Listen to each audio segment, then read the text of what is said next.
my God. Oh my God, oh my God, oh my God, oh my God, oh my God, oh my God.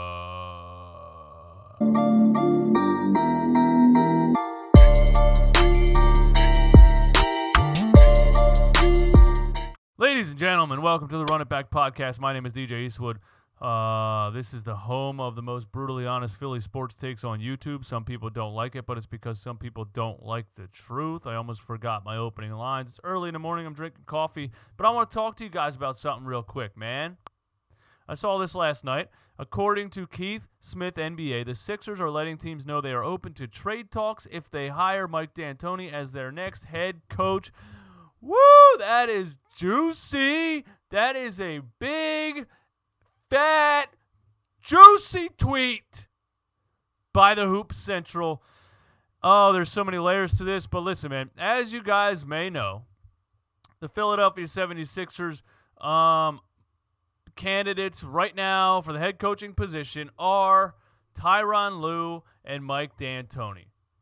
Billy Donovan took the head coaching job in Chicago. Not sure why he did that to himself, but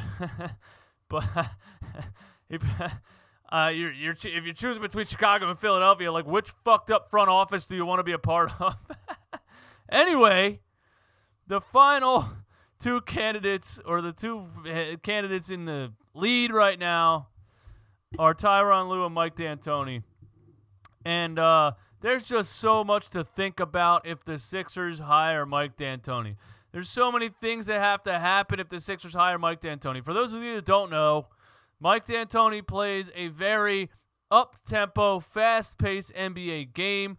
Last year, he went completely small ball, playing P.J. Tucker at center, playing Robert Covington at center. I mean, I like the guy's ideas sometimes, but, you know, playing those guys at center isn't like the greatest idea in the world. Like, he took it a little bit too far, in my opinion, and as you can see, it didn't work.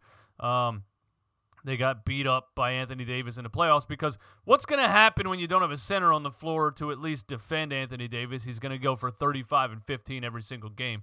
So I think he took it a little far with the small ball, okay? But he's not the one that traded Clint Capella, so we're not going to put that on him. What I want to talk about is what would have to happen with the Sixers if they hire Mike D'Antoni. What would have to happen? Or let me rephrase that. What would be definitely on the verge of happening if the Sixers hire Mike D'Antoni? And here is my prediction. Sit back, relax, brace yourself, because it's a doozy. It's a doozy. I need you to get ready to hear this, okay?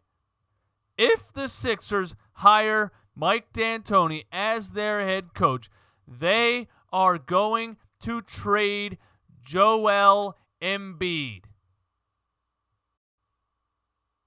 Rewind. Listen to it again.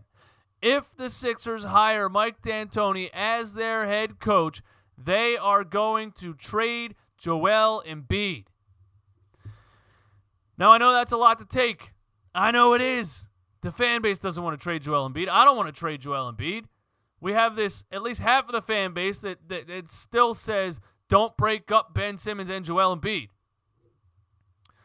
But in my personal opinion, just from witnessing this past season, I'm starting to lean more and more on the side of Ben Simmons plays his own style of basketball, Joel Embiid plays his own style of basketball, and maybe you have to pick one. Maybe we're at the point where you have to pick one. Maybe that's where we're at. Now, when I think about Mike D'Antoni coaching his team in a high, fast-paced offense, up and down the floor, small ball, who would be the perfect center? Who would be the perfect player to put at the center position in a small ball offense to run a fast-paced, up-tempo game, get up and down the floor, and score a lot of points? Who would be the prototype? Who would be the dream build If Mike D'Antoni could build his dream center, it would be Ben Simmons. Yeah, I said that. Ben Simmons. Let me tell you why. If you just look at this past season, specifically when the Sixers played the LA Clippers and the LA Lakers in LA on that West Coast road trip without Joel Embiid, Brett Brown brought Horford off the bench. He played Ben Simmons at center half of that game. And the combination of Ben Simmons and Shake Milton was fun to watch. The pick and roll, there was so much space. There was so much speed. We saw a different team. Shake Milton scored 40 points against the Clippers. They beat the Lakers in LA. Ben Simmons had a 30-point triple-double. We saw speed and we saw space. And I'm starting to think that this front office is going to look at those kind of things and is going to say, listen, guys, it's not going to be received well by the fan base at first, but we have to make a decision here. Do we want to play Ben Simmons basketball or do we want to play Joel Embiid basketball? And we've been playing Joel Embiid basketball. We led the league in post-ups for 3 seasons. And the front office didn't help Joel Embiid by any means by giving him Al Horford to take up space, by getting Tobias Harris to take up space. They didn't help him, don't get me wrong. And as much as I love Joel Embiid as a person, as a Philadelphia athlete, and as a player, I'm just predicting what I think the Sixers are about to do because it's going to be huge. I think with Joel Embiid being 28 years old, 7-footers don't last very long. 7'2", 265. Lots of injuries over his career. DeMarcus Cousins is done. He's 31. Joel Embiid might only have 3 years left in his NBA career, if you really think about it. All right? These guys aren't as young as everyone keeps making them sound. Ben Simmons, 25 this year, I think.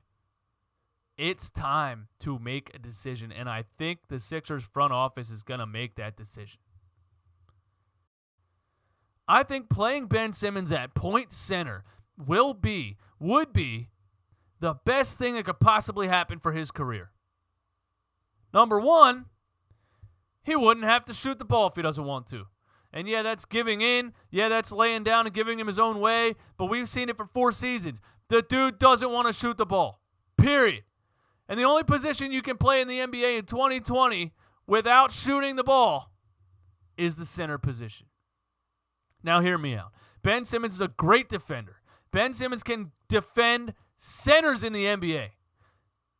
He can defend 1 through 5. We know that.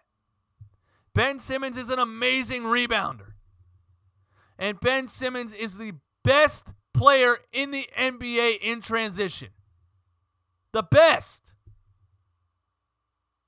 Combine all 3 of those things and give him 4 ball-handling guards, a big wing defender maybe a Buddy Hield, maybe we keep Tobias, I don't know.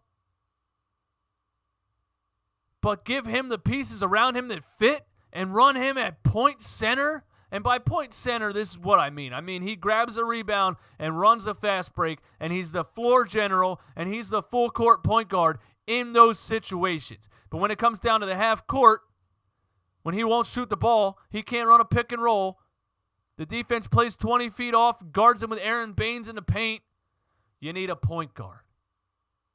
I would prefer a more experienced point guard than Shake Milton, but you need a point guard in the half court. That's why the Sixers traded up for Markelle Fultz. They thought that was the guy. Maybe they trade for Drew Holiday. Maybe they do trade for Chris Paul. Who the hell knows? But you run Ben Simmons at center, and you give him a half-court point guard, and you put Mike D'Antoni in charge of those guys flying up and down the court scoring points, that could be lethal. This dude could average a 25-point triple-double. He really could. And I'm just predicting the Sixers are going to do something big this offseason. They're letting teams know they are open to trade talks if they hire Mike D'Antoni. That's clear as day. That when they interview Mike D'Antoni, there's going to be an agreement. Hey, listen, I'll coach this team, but this roster is going to have to fit what I do, obviously. It's not going to be Joel Embiid and Al Horford on the floor together.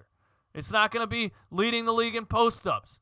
You're not going to have the Brett Brown kind of press conference where he reminisces about coaching Tim Duncan and how the post is so important. This is 2020. And I'm scared for a decision like this, but I'm also excited about it. And what could you get in return for Joel Embiid? He's in the prime of his career. He's a game changer. You know, you could trade him to any number of crappy organizations right now, and he would take them from bad to good automatically. And everybody in the NBA knows it. He did it with the Sixers. We were 10-72. The next year, when Joel Embiid played a whole month of January, they went 12-5 with him on the floor. And that was without any other stars on the team. That was just TJ McConnell, Robert Covington, Dario Saric, and those guys. Joel Embiid's a game changer.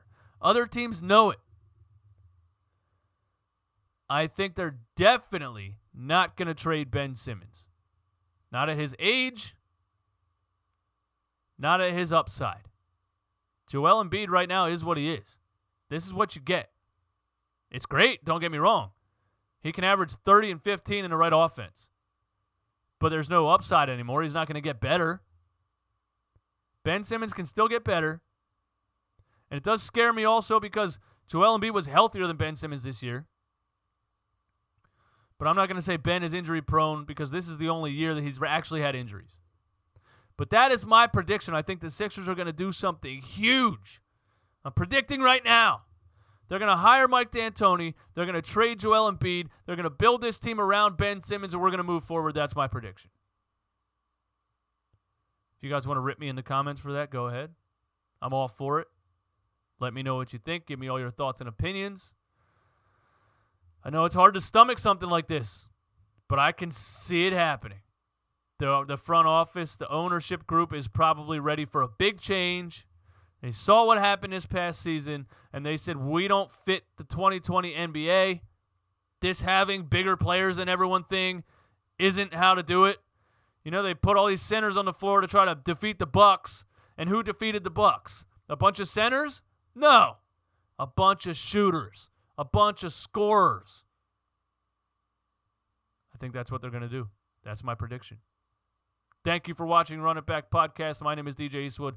This is the home of the most brutally honest Philly sports takes and opinions and everything else on YouTube. Some people don't like it, but it's because some people don't like the truth. I'm not saying this is the truth. I'm just making a prediction.